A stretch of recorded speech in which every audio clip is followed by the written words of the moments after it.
दोस्तों नमस्कार। हमारे YouTube चैनल एग्जाम अटेंशन पर आपका स्वागत है। आज हम लोग सीटेट के पेपर सेकंड में मैथमेटिक्स देखेंगे। उसमें जो मैथमेटिक्स किस तरह पूछा जाता है वही क्वेश्चन इसमें है। आगे हम देखते हैं क्वेश्चन नंबर 1।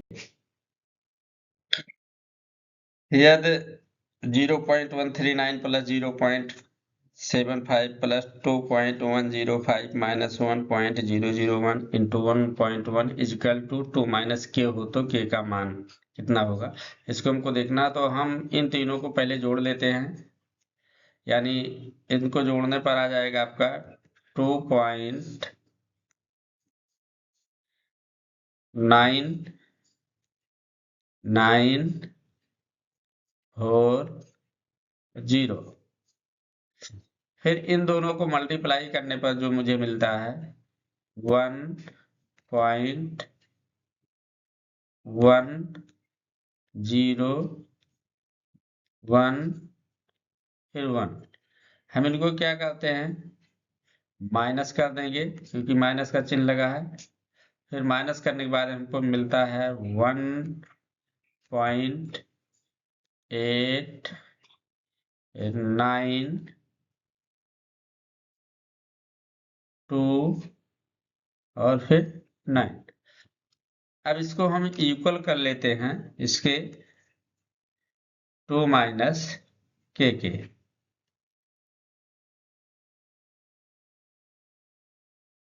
अब के को इधर लाएंगे तो फिर ये के बराबर हो जाएगा, के बराबर 2 माइनस 1.892। अब इसको जब माइनस करेंगे तो हमको मिलेगा 0.1071 जो कि यही आपका आंसर हो गया। इसलिए इसका विकल्प जो होगा ऑप्शन नंबर 3 सही हो जाएगा। -3/4 तथा b बराबर 5/6 हो तो निम्नलिखित में से कौन ये और b के बीच स्थित नहीं है। इसको हम देखते हैं, जैसे 0 हो जाएगा और इसको हम निकाल लेते हैं, ये बराबर 3/-3/4 है। तो इसको हम 4 से डिवाइड कर देते हैं तो हो जाएगा हमारा ये -0.7 और 5। फिर b बराबर निकलते हैं। b बराबर को जब हम भाग देते हैं 5/6 को दशमलव में चेंज कर लो और ये हो जाएगा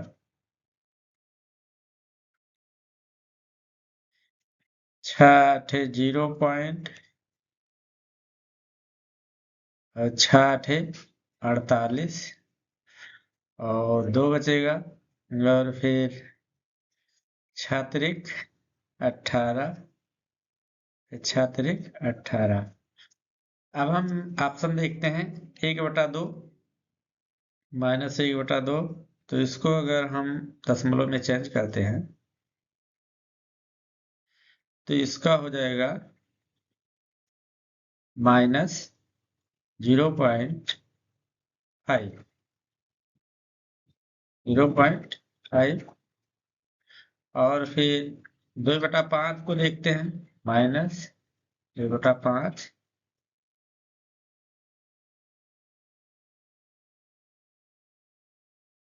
तो ये हो जाएगा आपका 0.4 4, 0.4 हो गया। और फिर इसको देखते हैं, -759, तो ये हो रहा है 0.963, और फिर 63 7 बचा, फिर 9 सते 63, फिर 7 बचा, फिर 9 सते 63।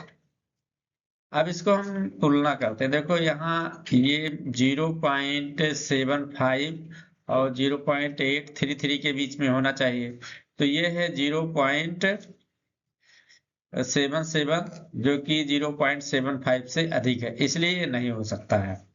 अब 0.04 है, तो ये इससे कम है, तो हो सकता है।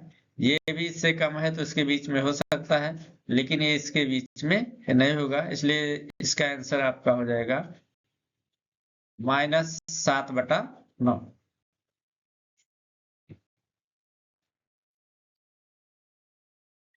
अब यहाँ देखेंगे 33 क्वेश्चन नंबर, 1.7 गुणे 10 पर पावर 4 तथा 12.5 गुणे 10 पर -6 के गुणनफल को मानक रूप के गुणे 10 पर पावर n में व्यक्त किया जाता है, तो 2k प्लस n का मान कितना होगा? तो हम गुणा करेंगे पहले 1.75 गुणे 10 पर पावर 4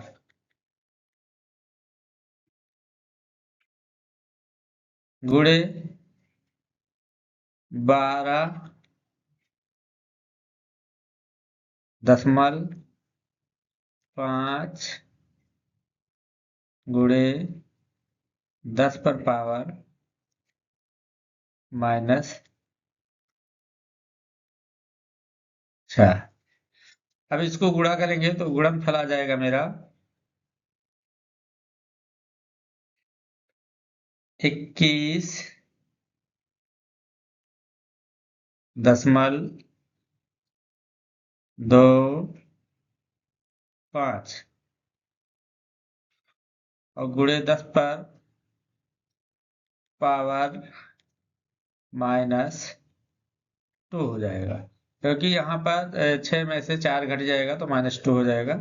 अब इसको मानक रूप में लिखने के लिए हमको करना पड़ेगा दशमलव को एक अंक बाद, एक दशमलव सॉरी 2.125 और गुणे 10 पर पावर -1। अब हमको 2 के गुणे 10 पर पावर n में व्यक्त किया जाता है, तो k का मान हुआ आपका, k का मान हुआ 2 × 125 और 10 पर पावर n का मान हुआ -1। तो हम इसको देखते हैं 2k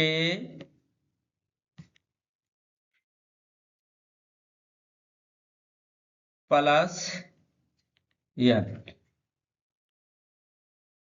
अब इसको हम ले चलते हैं, जैसे 2 गुणे 2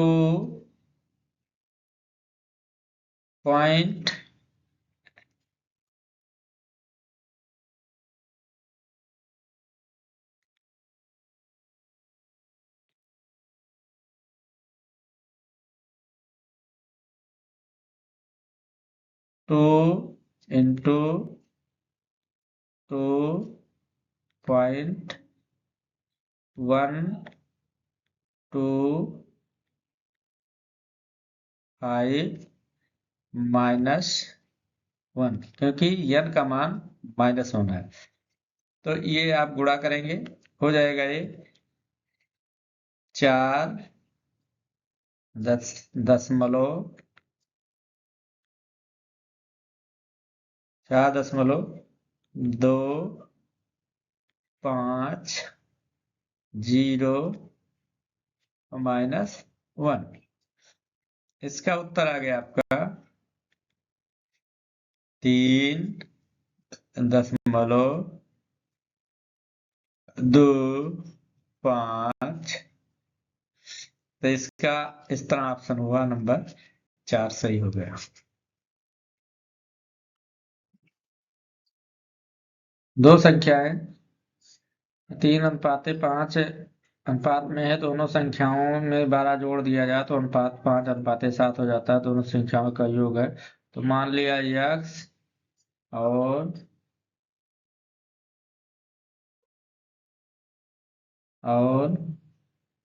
y है और y है।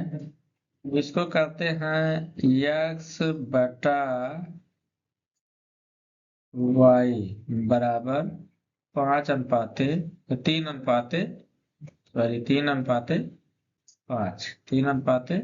3:5। अगर 12 जोड़ देते हैं तो संख्या हो जाता है x प्लस 12 बटा y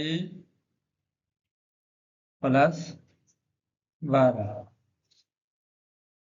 अब इक्वल टू हुआ 5:7। ठीक है। अब इसको अगर तिरछा गुणा कर देते हैं तो 7x और प्लस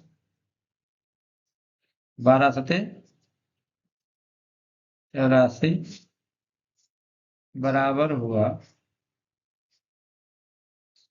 5y प्लस 12×5। अब इसको हम ऊपर वाले को और लिख देते हैं जो ये है कि 5 और यस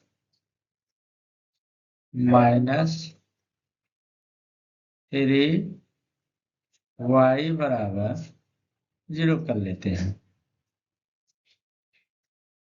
अब इस दोनों को हल करेंगे तो y इक्वल टू मेरा आ जाएगा, यानी ये 7 सॉरी यहाँ 7x होगा तो हो जाएगा ये 7x माइनस 5y बराबर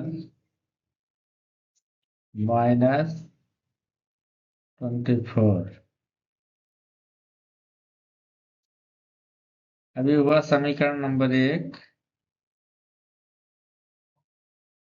ये हुआ समीकरण नंबर 2। अब इन दोनों को हल करेंगे, मेरा y इक्वल टू आएगा, y इक्वल टू आ जाएगा आपका 30। 30 y इक्वल टू 30 आया, यानी ये था, ये 5 अनुपात था। 5 यानी 5 से भाग देंगे तो यानी 6 हो जाएगा। 6 तो ये आपका हो जाएगा, दोनों में अनुपात अंश और हर में जो है मैंने 30 से होगा तो 5 से भाग दो, 5×6 तो 6, फिर 3 में मल्टीप्लाई 6×3=18। इसलिए x बराबर कितना हो जाएगा 6×3=18। कितना हुआ 18 और बराबर हो गया आपका दोनों संख्याओं का योग 30 धन 18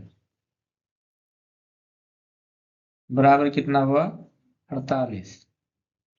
कितना हुआ 48। ठीक है। तो आपका उत्तर हो गया प्रश्न संख्या 3। अगला प्रश्न देखते हैं।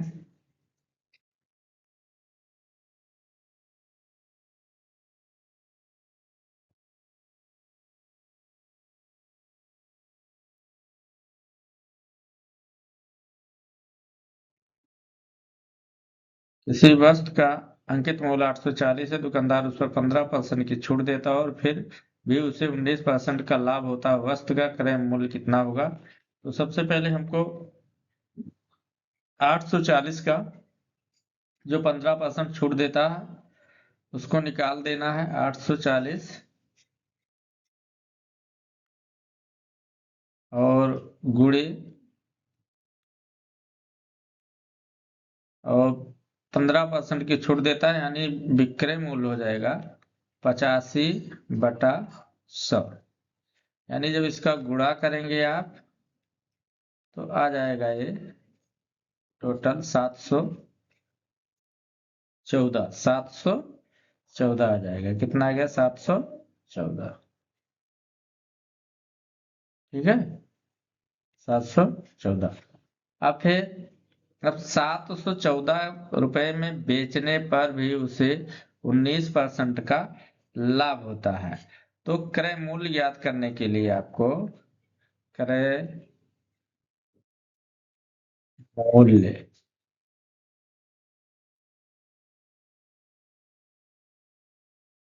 आपको ज्ञात करना है। तो इसमें आपको 714 विक्रय मूल्य है, तो 714 लिखिए। 714 और गुणे करिए 100 बटा इतना लाभ हुआ, उसको इतना लाभ हुआ तो वह 100 में 119 जोड़िए तो हो गया 119। 119। अब बराबर इसको हल करेंगे तो इसका उत्तर आ जाएगा आपका 600। कितना आएगा? 600।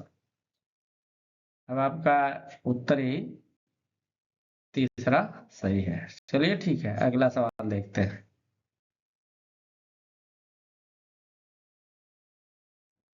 क्योंकि यदि 5x यहाँ थोड़ा सा मिस है, क्योंकि यहाँ हो जाएगा 5x माइनस 7/3 प्लस 2 बराबर 4x बटा, तो 4x माइनस 3/4 लिखा होना चाहिए। ठीक है, और प्लस 4x। तो इसको हल करते हैं। तो इसको पहले आप इसको मल्टीप्लाई करेंगे, यानी 3 दूनी 6 हो जाएगा। 5x माइनस 7 प्लस 3 दूनी 6, 3 दूनी 6 बटा हो गया ये आपका 2। अब बराबर हुआ, इसको गुणा करेंगे 4x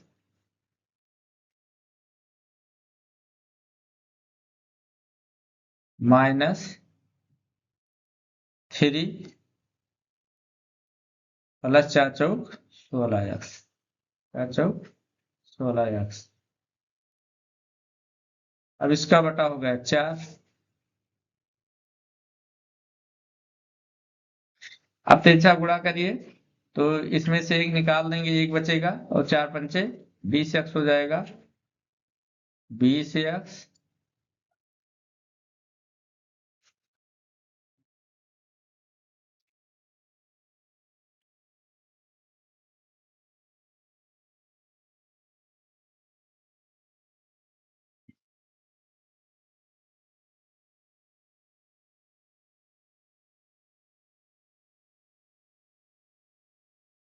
20x और माइनस 4 एकम 4 हो जाएगा। तो इसको मल्टीप्लाई करेंगे बराबर, ये हो जाएगा, इधर से गुणा करेंगे तो 16 4 20, 20 3 60x, और फिर और ये हो गया 3 त्रिका 9, 3 त्रिका 9। अब आप पक्षांतर करिए तो इधर हो जाएगा 60 में से 20 निकालेंगे 40,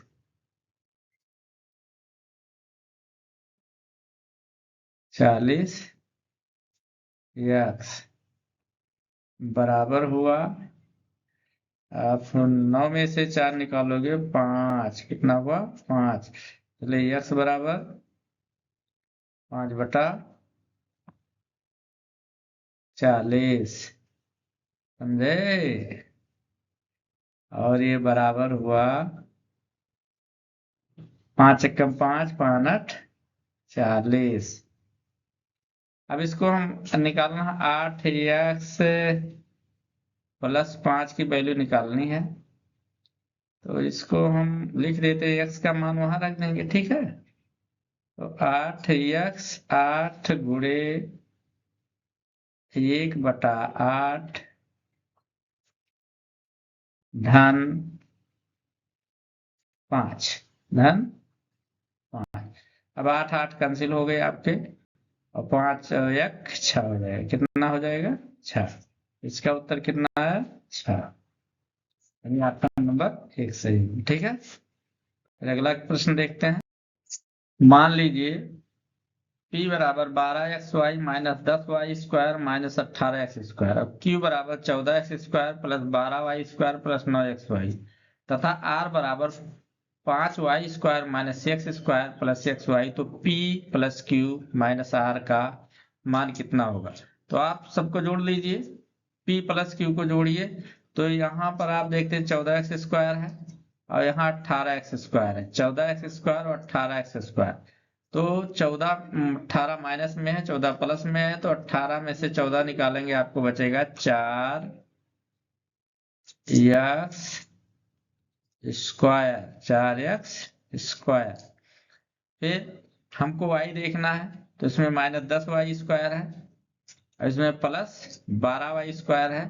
तो यहाँ प्लस 2y स्क्वायर हो जाएगा। ठीक है, और फिर 9xy इसमें है और 12x स्क्वायर इसमें है, दोनों प्लस में है तो जुड़ जाएंगे। 12 और 9 21 एक्स वाई। अब घटाना है आपको r का, तो r का माइनस एक्स स्क्वायर है। ठीक है, माइनस एक्स स्क्वायर है, फिर plus 5y square, 5y square,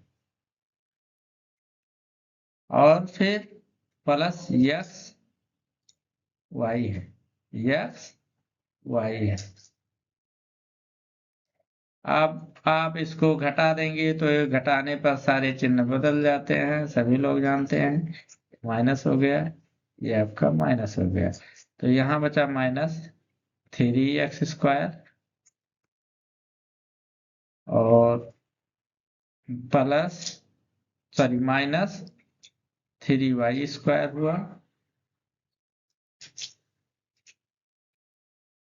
और ये प्लस 20x वाई।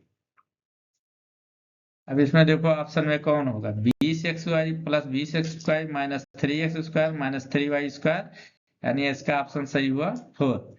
फिर अगला प्रश्न देखते हैं।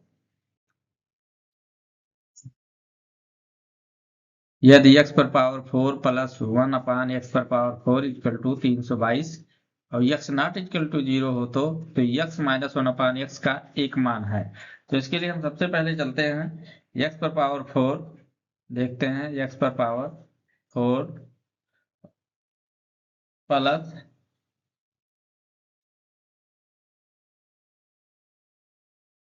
1 अपान x पर पावर 4 इक्वल टू होता है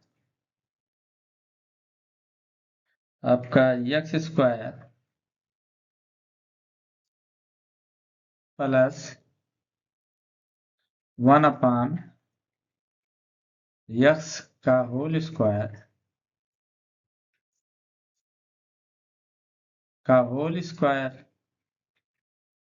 माइनस 2। अब यहाँ इसका वैल्यू दिया है तो हम इसको लिख देंगे 322। और इसको पक्षांतर करेंगे तो इधर चला आएगा, तो आपका हो जाएगा 324 प्लस 2, और हो गया ये एक्स स्क्वायर प्लस 1 अपान एक्स स्क्वायर का होल स्क्वायर। अभी हो जाएगा 324 बराबर हुआ x square plus 1 x square का होल स्क्वायर। अब ये आपका हो जाएगा केवल एक्स स्क्वायर प्लस 1/x² बराबर 324 का वर्गमूल निकाल लेंगे तो आ जाएगा 18। कितना? 18।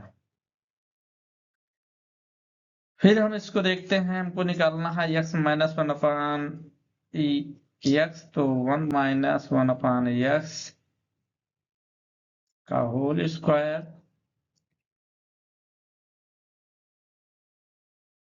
बराबर हुआ x स्क्वायर प्लस 1/x² -2। और यहाँ इसका वैल्यू दिया हुआ है 18 लिखते हैं और फिर -2 करते हैं, -2 करते हैं। इक्वल टू कितना बचा? 16। अब 16 का वर्गमूल निकालेंगे, कितना बचेगा? 4।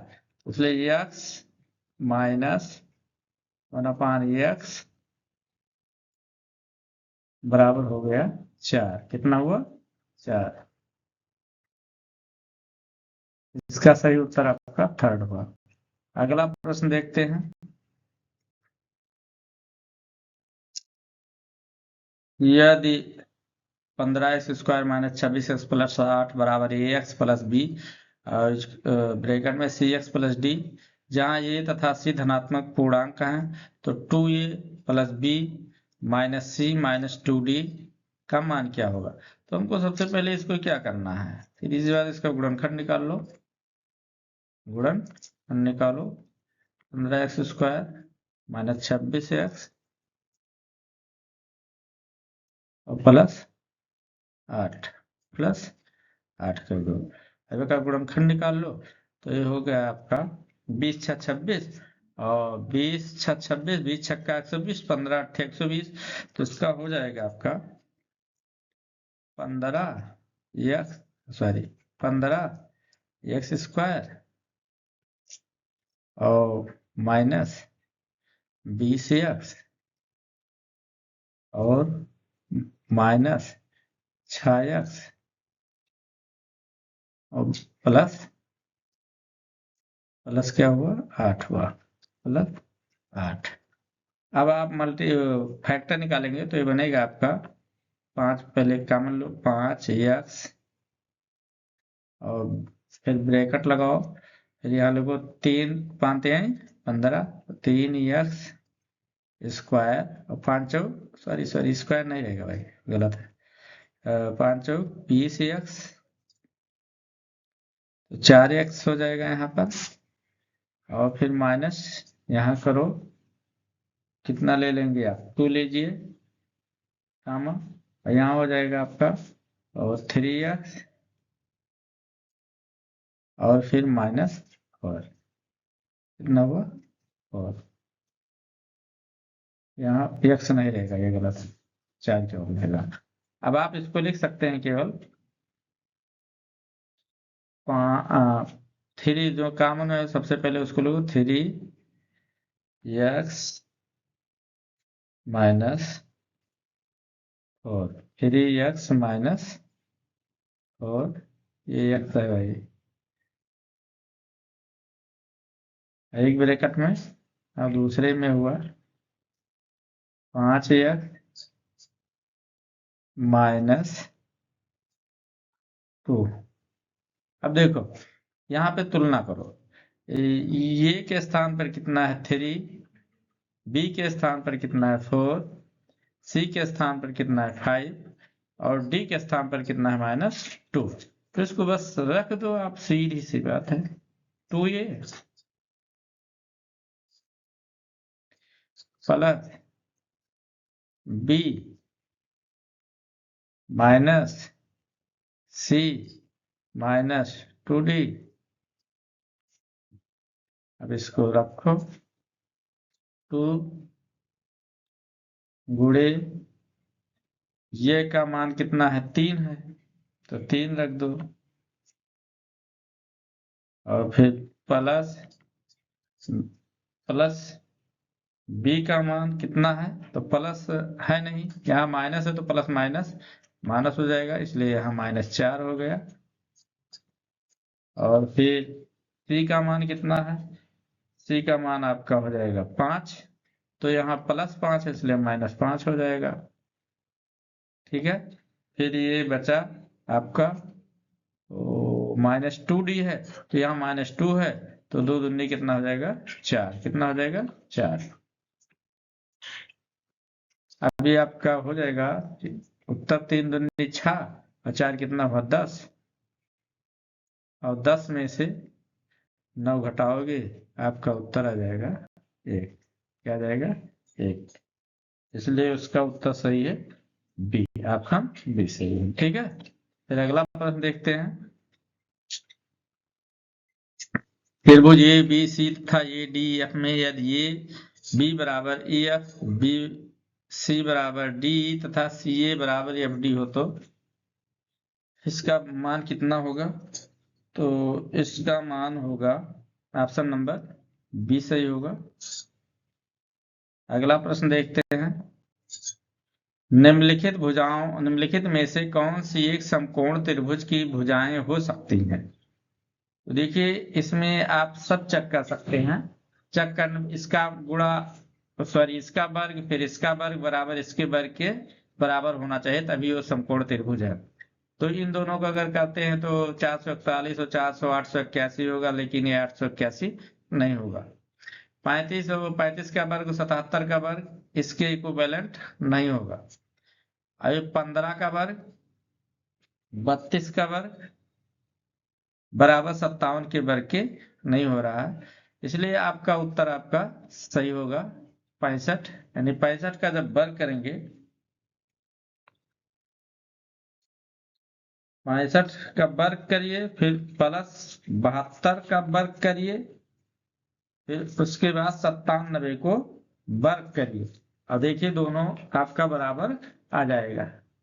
यानी 65 का वर्ग प्लस 72 का वर्ग बराबर 97 का वर्ग होना चाहिए। ठीक है, ये हो जाएगा। अगला प्रश्न देखते हैं। जिस बहुफलक के 7 फलक तथा 10 शेष हो, तो उसमें किनारों की संख्या है। इसका एक आयलर का सूत्र होता है, जिसमें बी माइनस ई और प्लस एफ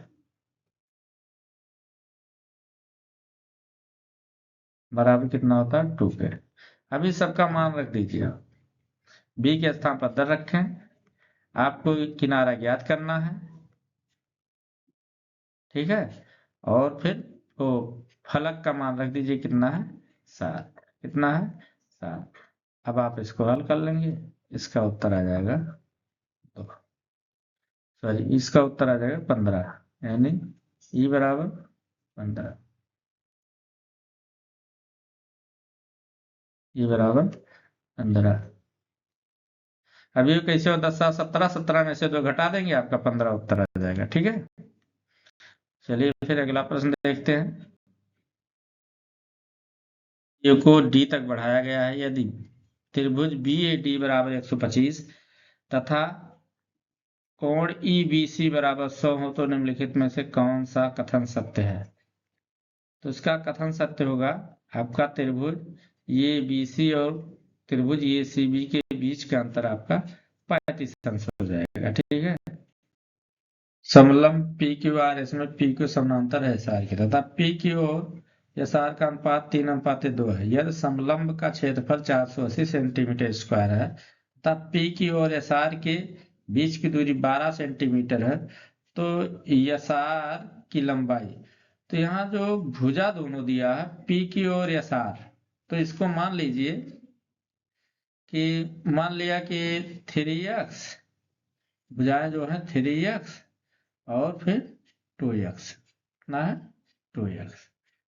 अब एस आर जो होगा, एस आर 2x, और फिर पी क्यू जो होगा 3x होगा। तो इसका क्षेत्रफल होता है समलंब का क्षेत्रफल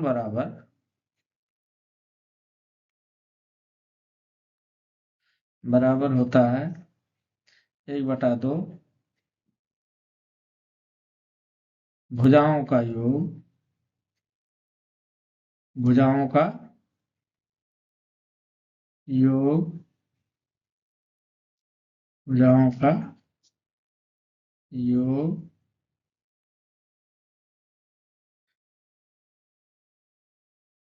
भुजाओं का योग और गुणे बीच की दूरी, बीच की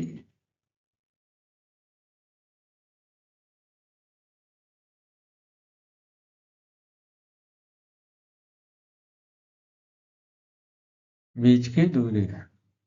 लिखने में थोड़ा दिक्कत हो रहा है भाई।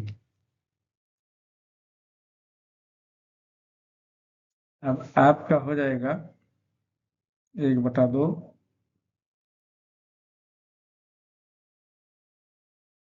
और भुजाओं का योग, ये 3 2 5x हो गया और गुणे 12 कर दीजिए और यहाँ क्षेत्रफल जो है 480 लिख दीजिए।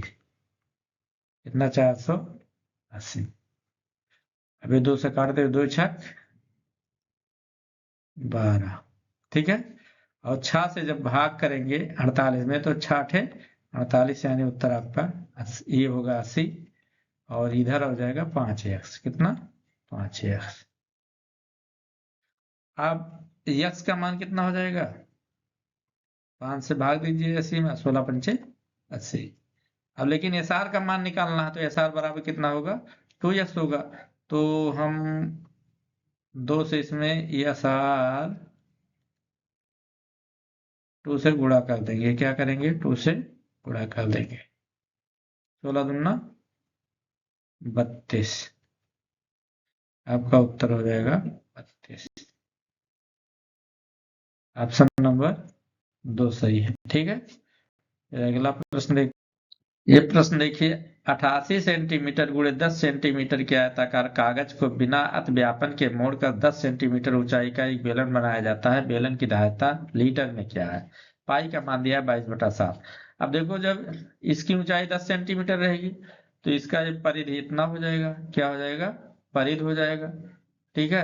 लेकिन बेलन का आयतन निकालने के लिए हमको आर का वैल्यू पता होना चाहिए। ऊंचाई तो यहाँ 10 दिया है लेकिन आर का वैल्यू पता नहीं है। तो बेलन की परिधि हमको पता है, यानी 2 pi r, 2 pi r, 2 pi r बराबर पता है कि कितना है? 88। कितना? 88। तो हम इसके सहारे आर का वैल्यू ज्ञात कर सकते हैं। यानी या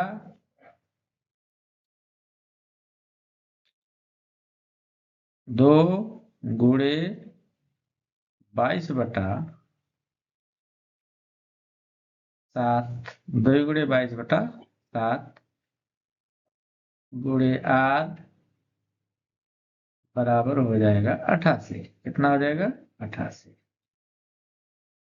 अब देखो, ये 22 दूना 44, 44 दूना कितना हो जाएगा? 88। और ये 7 वहां चला जाएगा तो आर बराबर कितना? 7 दूनी 14। आर बराबर 7 दूनी 14, यानी 7 यहाँ जाएगा। फिर 22 दूना 44 और 44 से 88 में भाग करोगे 2 हो जाएगा तो 7 दूनी 14 सेंटीमीटर। ठीक है। फिर अब आपको निकालना है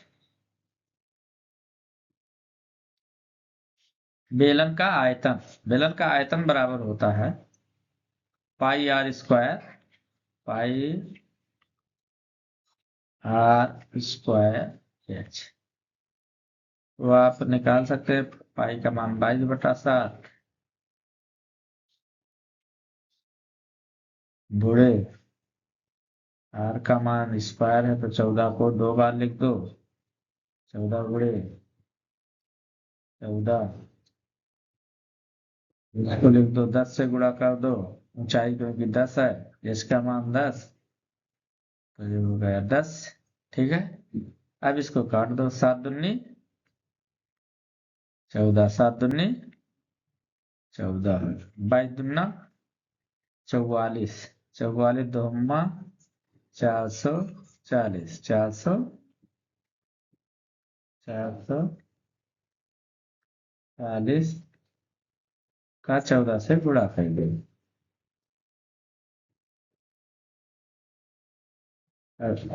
हो गया 14 शून्य, 14 शून्य शून्य, 14 चौको 56 और 14 चौको 56 और 5 61 हो गया। अब इसको उसमें लीटर में लाना है, तो इसका वैल्यू हो जाएगा 3 अंक बाद दशमलव लगा दो, यानी 1000 से भाग देना है, तो ये हो जाएगा 6.16 लीटर। यही आपका उत्तर हो गया। ठीक है, उत्तर आपका होगा बी। बी। ठीक है। इसी घन का आयतन 2197 सेंटीमीटर क्यूब है, उसका पास पृष्ठीय क्षेत्रफल सेंटीमीटर स्क्वायर में क्या है? तो इसका सबसे पहले घन का आयतन जो होता है भुजा क्यूब होता है, भुजा क्यूब, भुजा क्यूब होता है। भुजा क्यूब बराबर हो गया 2197। अब इसका जब घनमूल निकालेंगे तो इसका आएगा भुजा बराबर 13, भुजा बराबर 13 आ जाएगा। कितना आएगा? 13। अब पास पृष्ठीय, तो एक घन में 4 पास होते हैं, तो 4 गुणे भुजा, 4 गुणे भुजा स्क्वायर, भुजा स्क्वायर। अब आप फिर 4 से देखिए, 4 से गुणे भुजा का स्थान पर 13 का होल स्क्वायर करिए। ठीक है, तो आपका उत्तर हो जाएगा 4 गुणे 169, 169, तो ये हो जाएगा आपका 676, 676, 676, यही आपका आंसर हो जाएगा। ठीक है, चलिए ऑप्शन नंबर 1 सही हुआ। ठीक है, अगला प्रश्न का परिसर बहुलक और माध्यिका का माध्य क्या है? तो इसको सबसे पहले हमको सीरियल से लिखना पड़ेगा, यानी सबसे पहले क्या है 2, फिर 3, फिर 4, 4 कितने बार है? 2 बार, 2 बार, 3 भी 2 बार है, तो इसको भी 2 बार लिखो। 4 को 3 बार लिखना पड़ेगा, 4 3 बार है, 4 3 बार। फिर 5 है, 6 है, फिर 8 है, फिर 9 है, 2 बार, 9 2 बार हो जाएगा। फिर 10 है, फिर 11 है, उसके बाद 15 है, उसके बाद 19 है। आप इसमें देखो संख्याएं कितनी, 1 2 3 4 5 6 7 8 9 10 11 12 13 14 15, तो इसका मध्यिका कितना होगा? तो 1 2 3 4 5 6 7, यानी मध्यिका इसका हो जाएगा आपका 6। कितना हो जाएगा? 6, मध्यिका 6 हो जाएगा। यानी लिखो माध्यिका,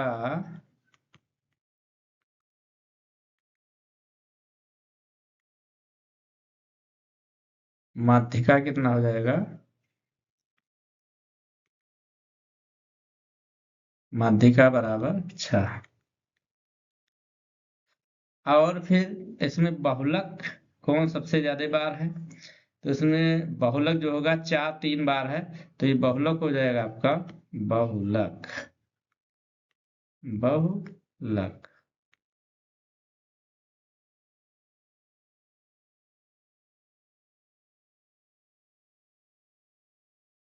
बहुलक बराबर हो गया 4। कितना हुआ? 4। फिर इसका परिसर ज्ञात करना है। परिसर कैसे ज्ञात कर वो ये, तो देखो जो सबसे बड़ा है संख्या और सबसे छोटी संख्या को घटा दो, तो 19 है। तो 19 और सबसे छोटी कितना है? 2। तो इसका हो जाएगा 19 में से 2 घटाओगे कितना बचेगा? 17। अब इन तीनों प्रश्न में है कि परिसर बहुलक माध्यिका का माध्य ज्ञात करना है, यानी तीनों को जोड़ लीजिए हम। माध्य ज्ञात करने के लिए हमको तीनों को जोड़ना पड़ेगा। 6 + 4 + 17 कितना हुआ? 27। कितना हुआ? 27। अब ये 3 संख्या है ना, तो 3 से इसमें डिवाइड करोगे, बराबर 3 3 9 27। इसका आंसर आपका बी होगा। ठीक है, अगला प्रश्न देखते हैं। माध्यमिक विद्यालय में दो दशमलव संख्याओं की गुणन की संकल्पना का परिचय देने के लिए निम्नलिखित में से कौन सी रणनीति सर्वाधिक उपयुक्त है? तो इसका उत्तर हो जाएगा आपका, आप देख रहे हैं, कलनविद द्वारा, दृश्य निरूपण द्वारा, बार बार जोड़ के रूप में भाग का व्युत्क्रम मानकर। तो इसका सही उत्तर हो जाएगा दृश्य निरूपण देखकर। ठीक है, अगला प्रश्न हो जाता है, निम्नलिखित में से गणित शिक्षण का संकीर्ण उद्देश्य कौन सा है? ऑप्शन नंबर 1 है तार्किक चिंतन को बढ़ावा देना। ऑप्शन नंबर 2 है कथनों की सत्यता असत्यता पर तर्क देना। ऑप्शन नंबर 3 है संख्याओं व संक्रियाओं पर दक्षता विकसित करना। ऑप्शन नंबर 4 है सामान्यीकरण क्षमता का विकास करना। तो इसका सही उत्तर हो जाएगा संख्याओं व संक्रियाओं में दक्षता विकसित करना। अगला प्रश्न है, गणितीय समस्याओं हल करने की शिक्षा हेतु तो सबसे उपयुक्त रणनीति है। ऑप्शन नंबर 1 है अनुमान एवं सत्यापन को हतोत्साहित करना।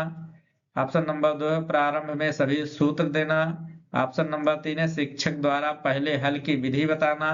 ऑप्शन नंबर 4 समस्या को विभिन्न दृष्टिकोणों से देखने के लिए प्रेरित करना।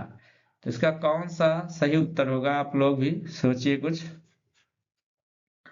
इसका सही उत्तर हो जाएगा समस्या को विभिन्न दृष्टिकोणों से देखने के लिए प्रेरित करना। अगला प्रश्न देखते हैं, निम्नलिखित में से गलत कथन पहचानिए। अब पहला ऑप्शन है परिकल्पना गणितीय ज्ञान निर्माण में सहायक है। ऑप्शन नंबर 2 तर्क गणित का केंद्रीय तत्व है। ऑप्शन नंबर 3 गणितीय संप्रेषण में भाषा का सटीक प्रयोग होता है। ऑप्शन नंबर 4 अनुमान का गणितीय ज्ञान निर्माण में कोई उपयोग नहीं है। तो यही है, अनुमान तो गणित में लगता ही माना जाता है, सपोज दैट, गेस लगता है, पहले मान लिया कितना, तभी तो गणित में हल होता है सवाल। बहुत ऐसे सवाल हैं। फिर अगला प्रश्न देखते हैं, गणित में अधिगम मूल्यांकन हेतु वांछनीय रणनीति है सभी को समान कार्य देना। ऑप्शन नंबर 2 है गलत उत्तरों की उपेक्षा करना। ऑप्शन नंबर 3 है उत्तर के औचित्य को मूल्यांकन का आधार बनाना। ऑप्शन नंबर 4 है गणितीय शब्दावली को आधार न बनाना। तो इसमें कौन सा सही रणनीति है? तो उत्तर के औचित्य को मूल्यांकन का आधार बनाना, यही ऑप्शन सही है। ठीक है, अगला प्रश्न देखते हैं फिर। किसी आकृति के त्रिभुज होने के लिए ये शर्त है कि वो 3 रेखाखंडों का संयोजन हो। फिर इसका ऑप्शन है, ऑप्शन नंबर 1 है कि आवश्यक है पर पर्याप्त नहीं, पर्याप्त है पर आवश्यक नहीं, आवश्यक एवं पर्याप्त दोनों हैं, ना आवश्यक है ना पर्याप्त है। अब तो किसी आकृति के त्रिभुज होने के लिए शर्त है कि 3 रेखाखंडों का संयोजन तो होना ही चाहिए, ये आवश्यक है। 3 रेखाखंड आवश्यक है, इसलिए आवश्यक नहीं है ये तो गलत हो गया। और फिर ना आवश्यक है ये भी गलत हो गया। और फिर पर्याप्त नहीं है, आवश्यक है पर पर्याप्त नहीं है, क्योंकि ये तीनों से पर्याप्त नहीं हो सकता, बिंदु भी चाहिए, इसलिए ऑप्शन नंबर 1 सही हुआ। अगला प्रश्न देखते हैं। निम्न कथनों पर विचार कीजिए। यदि n सम है तो n स्क्वायर सम है। यदि n सम है तो n स्क्वायर सम है। यदि n स्क्वायर सम नहीं है तो n सम नहीं है। यदि n स्क्वायर सम है तो n सम है। यदि n सम नहीं है तो n स्क्वायर सम नहीं है। सही कथन है, सही कथन है इसका। ये सही होगा, सी ये का विलोम है। ये का सी जो है यह का विलोम है। देखो यहाँ, यदि n सम है तो n स्क्वायर सम है, यदि n स्क्वायर सम है तो n सम है। ठीक है, अगला प्रश्न देखते हैं। दृष्टिबाधित विद्यार्थियों के लिए निम्न में से किसका प्रयोग नहीं किया जा सकता है? तो इसका ऑप्शन नंबर जियोजेब्रा जो होगा वो प्रयोग नहीं किया जा सकता। बाकी टेलर का एबेक्सस, टाइल्स, जियोबोर्ड ये सब प्रयोग किए जाते हैं। फिर अगला प्रश्न देखते हैं। निम्नलिखित में से कौन सा कथन सत्य है? गणित केवल सिद्ध प्रमेयों का संग्रह है। ऑप्शन नंबर 2 है अंगणित में अच्छा व्यक्ति गणित में भी अच्छा होता है। अंतर्ज्ञान की गणित में कोई भूमिका नहीं है। गणितीय कथन सशर्त हो सकते हैं। तो इसका ऑप्शन कौन सा सही होगा, आप लोग बताएं। इसका सत्य है ऑप्शन नंबर 4, गणितीय कथन सशर्त हो सकते हैं। अब इसमें लिखा है अंतर्ज्ञान की गणित में कोई भूमिका नहीं है। अंगणित में अच्छा व्यक्ति गणित में भी अच्छा हो सकता है, कोई जरूरी नहीं है। गणित केवल सिद्ध प्रमेयों का संग्रह, ये भी नहीं है। ऑप्शन नंबर 4 सही है। अगला देखते हैं। समावेशी कक्षा में डिसलेक्सिया से ग्रस्त विद्यार्थियों के गणित अधिगम के संदर्भ में निम्न में से कौन सा कथन सही नहीं है? तो ऑप्शन नंबर 1 है संख्या के मौखिक व स्थानिक समन्वय पर प्रभाव पड़ता है। ऑप्शन नंबर 2 है दृश्य प्रतिरूप कठिनाई कम करते हैं। ऑप्शन नंबर 3 विचारों को व्यवस्थित लिखने में कठिनाई होती है। ऑप्शन नंबर 4 डिसलेक्सिया केवल भाषा अधिगम को प्रभावित करता है, गणित को नहीं। तो इसमें से कौन सा कथन सही नहीं है, आप लोग बताएं। ऑप्शन नंबर 4 सही नहीं है, क्योंकि डिसलेक्सिया केवल भाषा अधिगम को प्रभावित नहीं करता है, गणित को भी प्रभावित करता है। ठीक है, और अगर ये वीडियो आप लोग को अच्छा लगा है दोस्तों, तो लाइक और सब्सक्राइब जरूर करें, और इससे आपको बहुत लाभ होगा। आप मेरे चैनल को सब्सक्राइब जरूर करें, और हम आपको ऐसे वीडियो लाते रहेंगे, और विश्वास दिलाता हूं कि आपको गणित में फेल नहीं होगी। धन्यवाद।